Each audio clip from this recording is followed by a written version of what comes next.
Bollywood superstar Amir Khan has apologized to those who may have been offended by his last film PK, saying there was no intention by the makers to hurt religious sentiments of anyone, which received rave reviews and set the box office on fire, earned the ear of several groups who claimed PK hurt the sentiments of the people. The film took a dig at Godman and religious practices. Amir, 49, who has since kept mum on the issue, said neither he nor the makers had any intention to hurt religious sentiments. The film has been loved by the majority. Personally, I want to say I feel bad if I hurt a single person.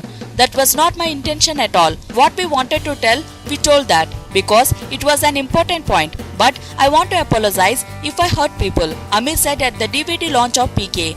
After its release on December 19th, last year PK ended up becoming the biggest grossover in Bollywood, and Amir said the film's success is unbelievable. Yes, we never expected this business. When we make a film with such effort and hard work, and when people connect to the film emotionally, you feel also good and fulfilled, he said. Roughly, the net collection in India is around Rs 340 crore and overseas is Rs 170 crore. So, the net business is over Rs 500 crore and gross may be 600 to 650 crore. The film producers Vidhu Vinod Chopra and director Rajkumar Hirani also attended the event. Chopra said it was very emotional moment for him to see the film do so well. We are actually pushing our limits, and every film we do, we try to make new grounds. We spent almost 5 years to make this film and another 6-7 months in the editing room perfecting every scene. The DVD is very precious, Chopra said. Hirani said that the DVD is a treat for fans as the several scenes which were initially removed from the final film had been included now.